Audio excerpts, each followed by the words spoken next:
మీతో దేవుని చిన్న మాట. ప్రియ శ్రోతలకు యేసుక్రీస్తు నామములో వందనాలు. ప్రియులారా, బాగున్నారా? మీరందరూ బాగుండాలని, వాక్యం చేత స్థిరపరచబడాలని మీ కొరకు ప్రార్థిస్తూ ఈరోజు దేవుని వాక్యం కీర్తనల గ్రంథం 13వ అధ్యాయం 1వ వచనం. యెహోవా, ఎన్నాళ్ళ వరకు నన్ను మర్చిపోదువు? నిత్యము మర్చెదవా? నాకెంతకాలము విముఖుడువై ఎందువు? ప్రభునందు ప్రియులరా, ఇది కీర్తన, దావీదు కీర్తనగా మనం చూస్తున్నాం. దావీదు అలసిపోయి నలిగిపోయినప్పుడు ఈ కీర్తన రాశాడు.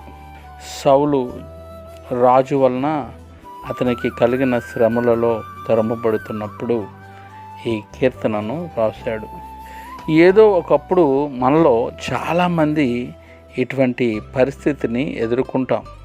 దీర్ఘకాలం ఉన్న అనారోగ్యం కావచ్చు, ఆర్థిక ఇబ్బందులు కావచ్చు, లేక అపరిష్కృతంగా ఉండిపోయిన సమస్య ఏదైనా కావచ్చు, తీరని కష్టం, విప్పలేని చిక్కుముడులు, వీటి వలన నిస్సహాయంగా అయిపోయి దారి తప్పిన పిల్లలను చూచి, త్రాగుబోతైన భర్తను చూస్తూ, ఎప్పటికీ రక్షణ పొందని స్నేహితులను చూస్తూ కావచ్చు, ఉద్యోగంలో పరిస్థితులు, కఠినమైన అధికారి కావచ్చు, అసూయ, తోటి ఉద్యోగులతో సమస్య, వ్యాపారం చేస్తున్న వారితో సమస్య, ఇటువంటివి దావీదుతో మనల్ని పోల్చుకునేలా చేస్తున్నాయి.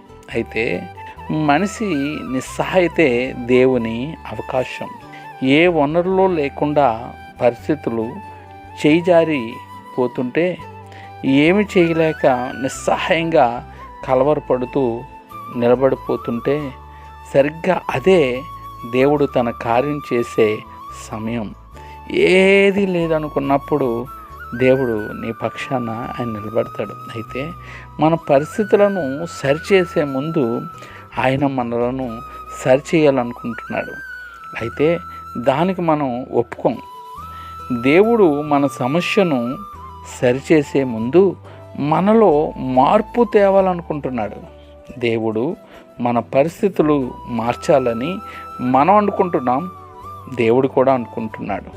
మొదట మనం మారాలని ఆయన అనుకుంటున్నాడు. అందుకే ఈ పరిస్థితులు ఆయన రానిచ్చాడు. ప్రభువా, త్వరగా రా, ఈ సమస్య, ఈ బాధ, ఈ కష్టం, ఈ వ్యాధి, ఈ లోటు, ఇవన్నిటిలోంచి నన్ను విడుదల చేయి అని కేకలు వేస్తున్నాం. నువ్వు కదిలే వరకు నేను కదలనయ్యా అన్నాడు. అంటే నువ్వు మారే వరకు నేను కార్యం చెయ్యనురా బాబు అని ప్రభు అంటున్నాడు. కాబట్టి ఈ విషయాన్ని నువ్వు గ్రహించి నువ్వే ఈరోజు మార్పు చెంది ప్రభు పాదాలు పట్టుకోగలిగితే నీ కార్యములన్నిటినీ సఫలపరిచి నువ్వు పడిన చోటనే నేను లేవనెత్తడానికి ప్రభు సిద్ధంగా ఉన్నాడు. నీ పరిస్థితులు మార్చడానికి ప్రభు సిద్ధంగా ఉన్నాడు. నిన్ను స్వస్థపరచడానికి ప్రభు సిద్ధంగా ఉన్నాడు. మరి ఈరోజే ప్రభుకి నువ్వు లోబడి మార్పు చెంది సరెండర్ అయితే ఎంత బాగుంటుంది. May God bless you all. దేవుడు మిమ్మల్ని, మీ కుటుంబాన్ని దీవించును గాక. ఆమేన్.